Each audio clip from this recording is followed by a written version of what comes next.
O desejo, ele é uma mão de via dupla. Ele trabalha entre dois extremos. E nesses dois extremos ele pode te derrubar. E qual seria?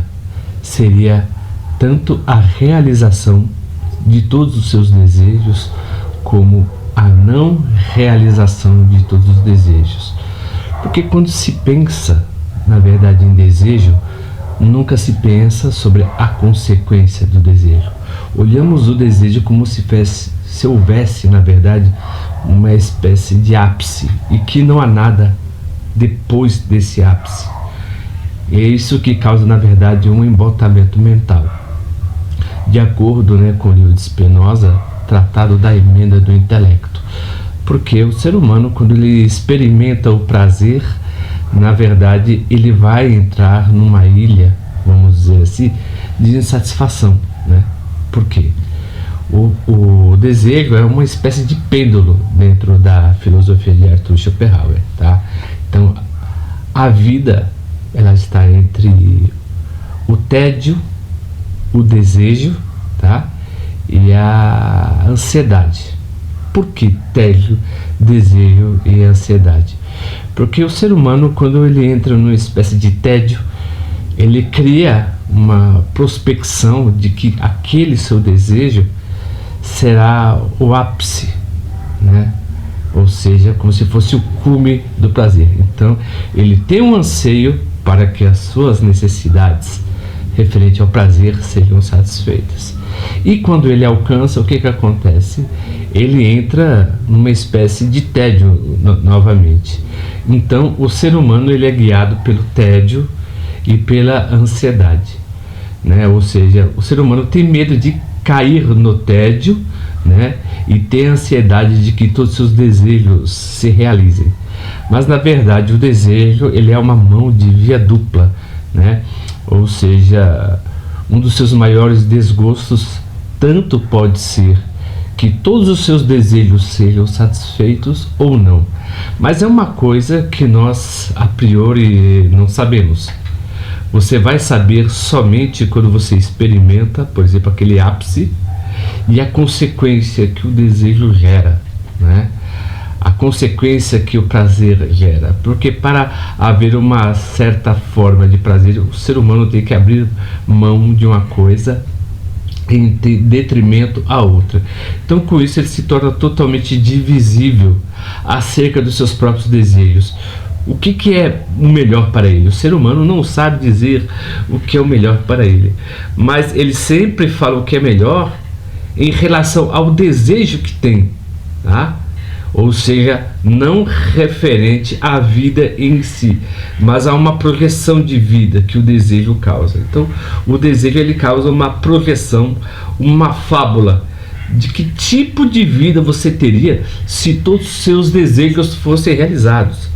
E muitas vezes, quando alguns desejos são realizados, o ser humano, ele vai entrar numa espécie de frustração muito grande e muito profunda, Então, entre universos possíveis, o ser humano, ele se guia por universos possíveis, por probabilidades que jamais poderão ser aferidas, Então, quando você realiza um certo desejo, você nunca vai saber como seria a sua vida se você não aceitasse o desejo.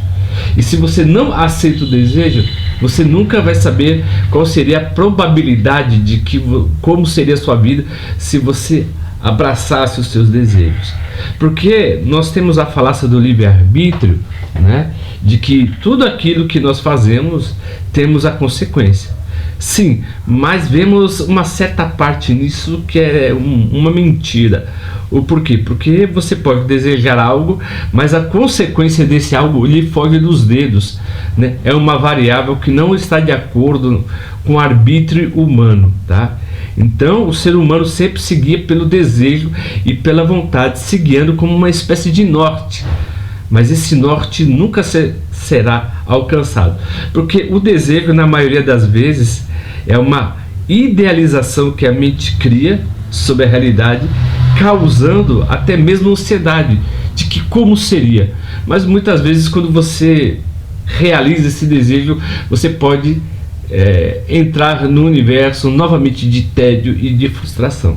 Então a vida, como diria também o próprio Blaise Pascal, a vida ela é entediante, né? E as pessoas buscam o divertimento, na verdade, para poder fugir da miséria humana. Então, para Blaise Pascal, o divertimento seria uma espécie de placebo, né? Algo que dá prazer instantaneamente e que faz o ser humano esquecer daquilo que ele é, né? Ou seja, o desejo é que você tem, sempre idealiza algo que você vai ser quando esse desejo ele é realizado, mas na verdade o desejo, quando realizado ou quando não realizado, sempre gera uma espécie de frustração, tá? Então, ou seja, dentro do campo da filosofia, ela gera muito especulação acerca disso, porque entre universos prováveis você nunca vai saber qual aquele que é mais provável, né? Porque quando temos o desejo, a idealização dos desejos, nós pensamos que ele está tudo formatado, mas sempre há rebarbas, né?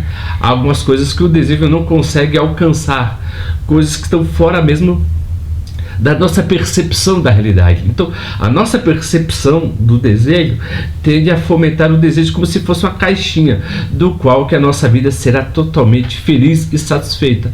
Mas não, viu? Porque o ser humano ele tem um vazio, ele tem uma angústia existencial, do qual que ele nunca vai olhar para si.